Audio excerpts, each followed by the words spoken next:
Welcome back. In this lecture, I want to talk about the United States Constitution. It's our second Constitution. It's the one after the Articles of Confederation. It's the new and maybe improved, hopefully improved. It's the one that we mostly have with us today, even though in recent years it's been interpreted very, very differently. But it's the one that gives us a federal system of government, the concept of federalism, which is a division of power between a strong central government and the individual states. It's a marked contrast from the Articles of Confederation, where 13 states were sovereign states and held most of the power, and therein lie the problems that needed to be solved and that could not be solved with the Articles of Confederation in its form at the time. The Federalists win the day. They win the Constitution, although with many compromises that are given over to the Anti-Federalists. The Anti-Federalists wanted, like I said, a maintenance of the Articles of Confederation with some reforms. But they wanted to see the states holding on to their power. They did not want to see a federal central government that was strong. But that's what we get. Okay. It doesn't mean that the states are powerless. The states retain a number of powers, and thank God they do, because at the moment that's the only, in the United States in 2020, that's the only thing that we have going for us, that the individual states do retain powers and they can exercise those powers in a time of crisis like we are having now, when there's a vacuum of power coming from the president. But in any case, the Federalists, notably the Federalists who wrote the Federalist Papers, Alexander Hamilton and John Jay and James Madison, the father of this Constitution, who kept a running diary of the daily goings-on of in Philadelphia in 1787. So we know a lot of the what went on behind closed doors from James Madison's writings. And he was also corresponding with Thomas Jefferson in Paris and telling him all the goings-on. And Jefferson was none too concerned because he had a revolution to run.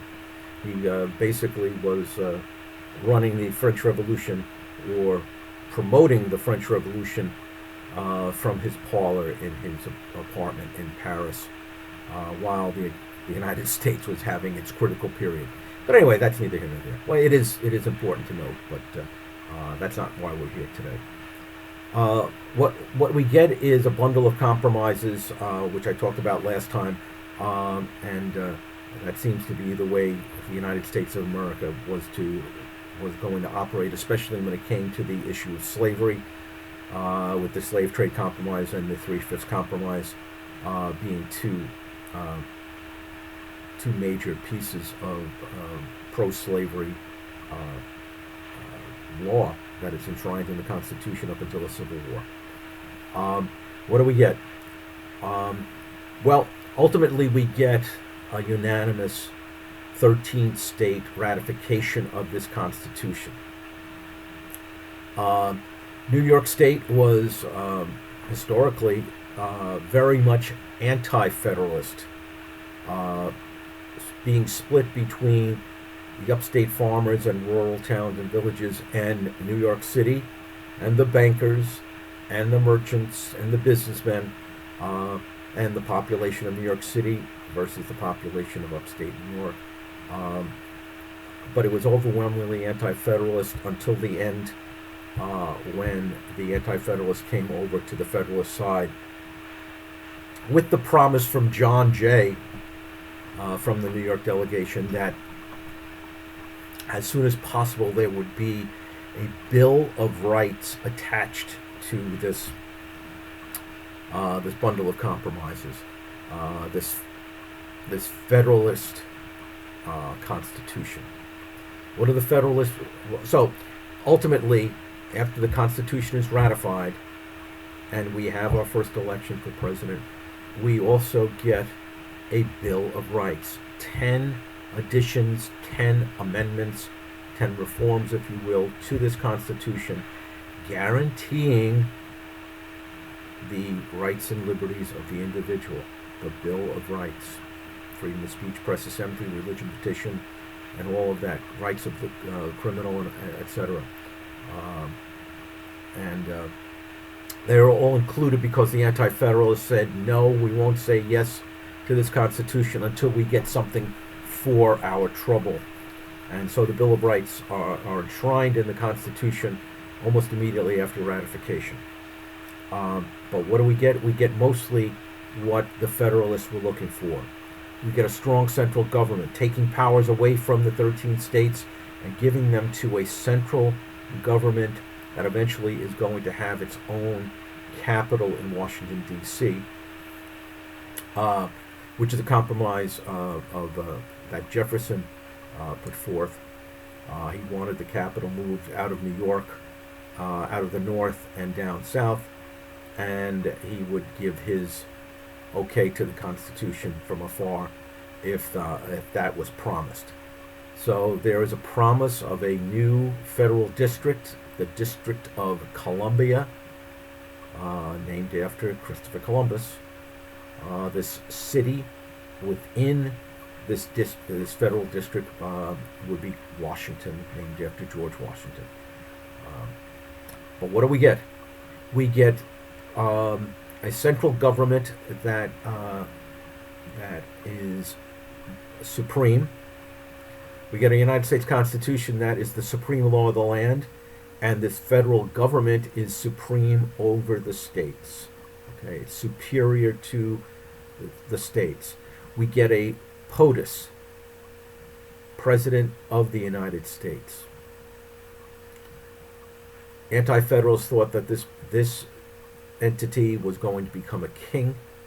However, the mechanisms of the Constitution are based upon the philosophy of a man named Montesquieu, a Frenchman, Baron Montesquieu, who theorized about the three-branch government, where there is separation of powers and checks and balances between the three branches. So you get a POTUS, you get a president, and that president has a lot of enumerated powers. You get a Congress, a legislature, okay, which has a number of enumerated powers, spelled out, express powers, and it also has some implied powers. And you get a national federal judiciary that is co-equal to the other two branches. So the first three articles of this 7-article Constitution are gives us a legislature, okay, a Congress, a bicameral, meaning 2-house Congress, based upon the Great Compromise, where the upper house, the Senate, has equal representation, where each state, starting with 13 states, each state, big, medium, and small, each get 2 senators. And a lower house, or the People's House, the House of Representatives. Each state gets the number of representatives based upon its population, whether it be large, medium, or small, but of course skewed by the Three-Fifths Compromise, so that those southern enslaving states had their numbers inflated by 3 enslaved Africans being counted, 5 enslaved African men, women, and children being counted for 3 people in the population.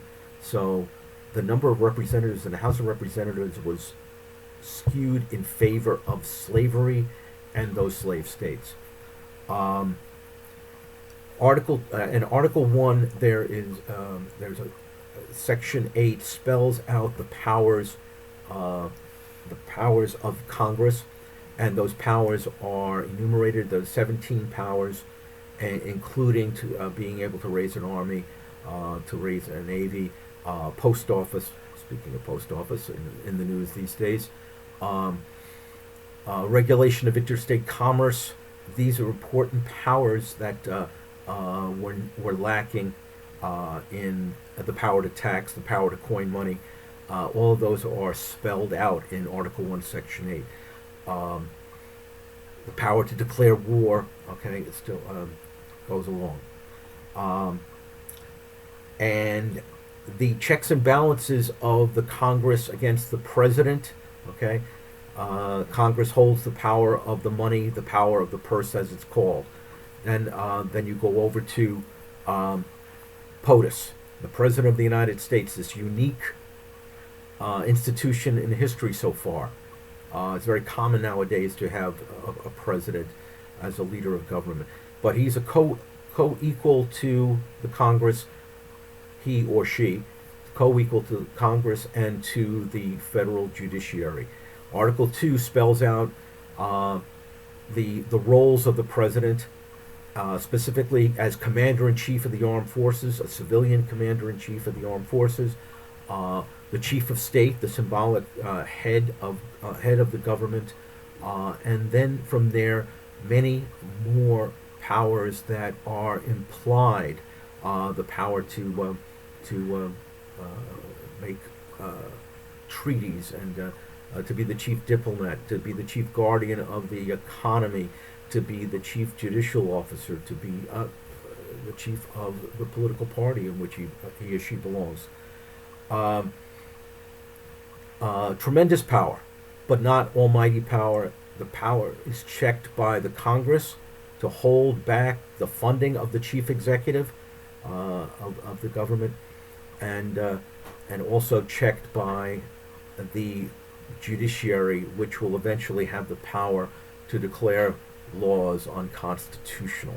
Okay, so those three branches of government in Article 1. Article 2 is the president. Article 3 is a short article that gives us a federal judiciary, a federal court system that will grow with the United States of America. Again, it's this federal system of government is a win for the Federalists. George Washington, I should say, probably most definitely leaned towards the Federalist camp. The Anti-Federalists, led by Jefferson, and sometime later by Mr. Madison, ironically. When John Adams comes home, he will be an ardent Federalist as well. So for the time, this new Constitution is going to give the United States of America stability, because there is going to be more power given from the states, taken from the states, and given to this new federal national government, the central government.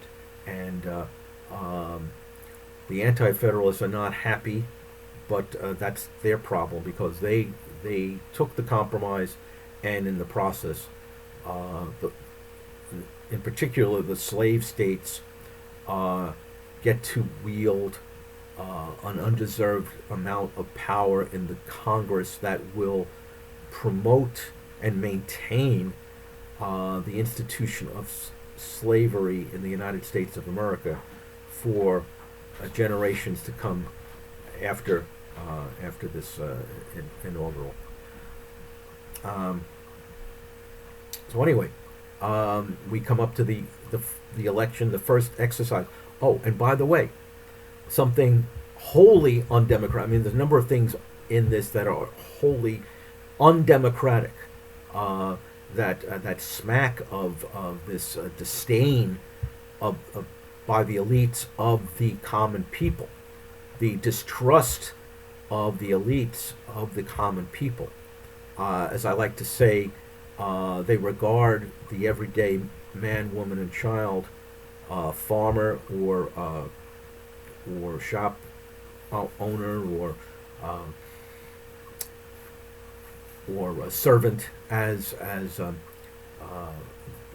this disdain being that they would regard them the masses are asses. Okay, this this distrust of democracy is embedded in this Constitution. Why do I say that? Well, for one, senators, two senators from each state are not chosen by the people. They're not elected by the people. They are chosen by the governors of the various states. So we the people don't get a chance to vote for their senators. That's changed later on, of course. What else? Well, the People's House, the House of Representatives, yes. Direct democracy. We choose the person who is going to sit in the seat. However, when it comes to the election of the President of the United States, you should be aware of something called the Electoral College.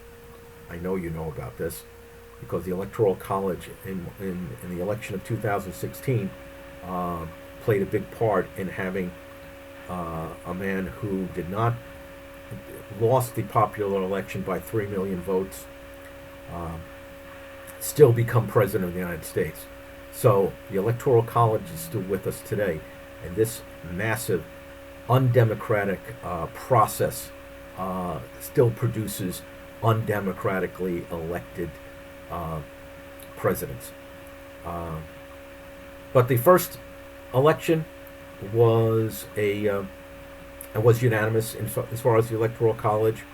The Electoral College voted for George Washington unanimously, and he becomes the first POTUS, the first President of the United States.